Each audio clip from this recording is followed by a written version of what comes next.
over the years, we've taken on the Germans twice and beaten them.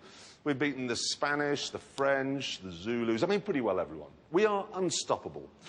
Unless we encounter a bit of snow, then we're stumped. In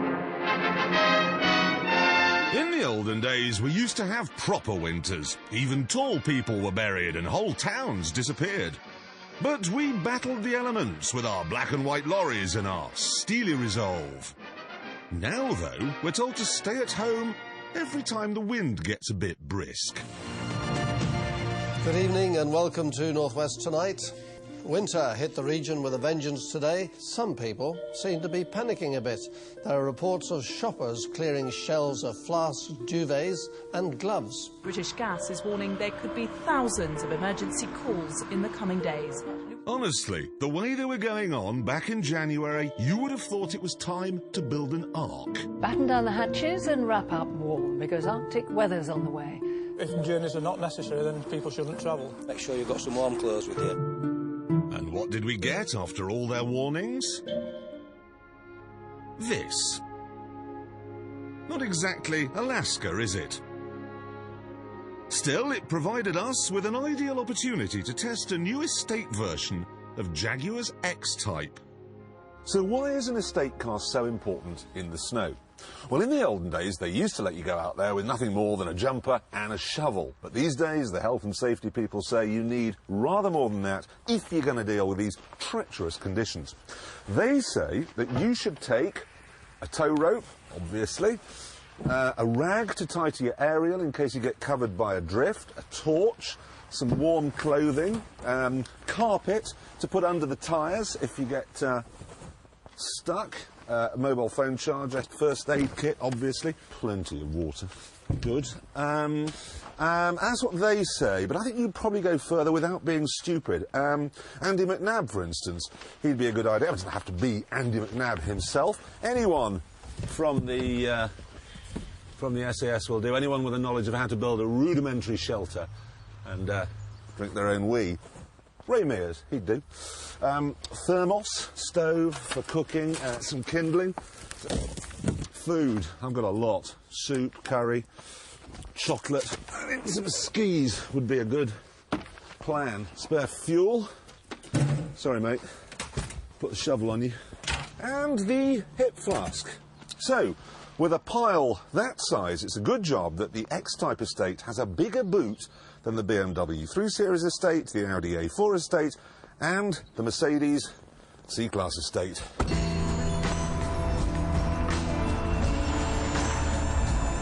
Underneath, the X-Type is actually a Ford Mondeo. But don't let that put you off. Genetically, you are 98% identical to a halibut, but it's the 2% that makes the difference. And it's the same story in here. Got all this wood and leather and equipment. It feels very Jaguar-ish. Prices start at a very un-Jaguar-ish £21,000, but for that you'd get a small engine or a diesel and front-wheel drive. This version, however, costs £26,000, and that's because it has a 2.5-litre V6 and, more importantly, four-wheel drive. Now, we know that when the weather's like this, four-wheel drive works well on big off-roaders with their chunky tyres. And we know that ordinary cars don't work at all. So, where does the Jag fit in? The thing is, this is an ordinary car with ordinary road tyres. Just happens to have four-wheel drive. So, how does this one cope? Well, the simple answer is very well. It didn't get stuck once, all day.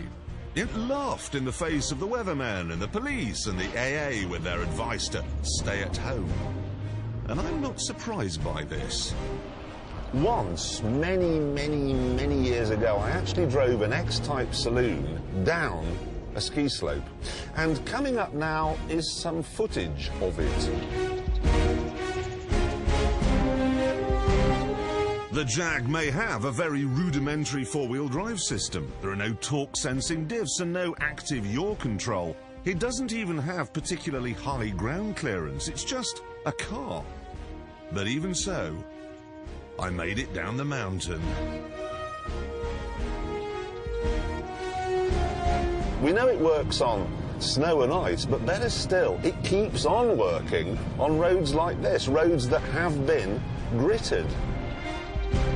If I were to drive down here in a BMW 3 Series estate with rear-wheel drive, I'd need a nappy.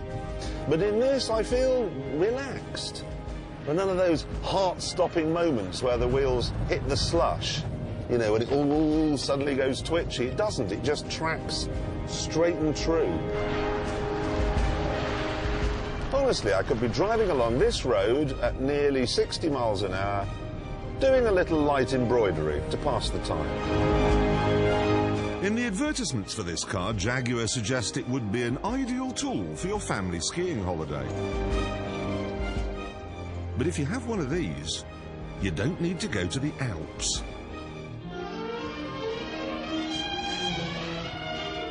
Eat your heart out, Val d'Isère, and welcome to Val de Chipping Norton.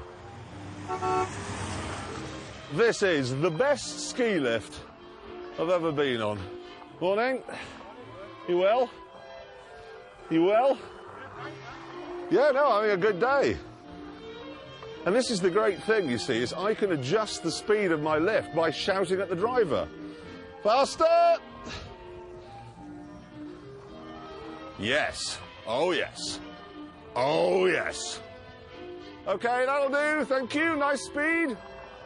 OK, and stop. J'arrive at the top. Now, ski back down again. No poles, but hey.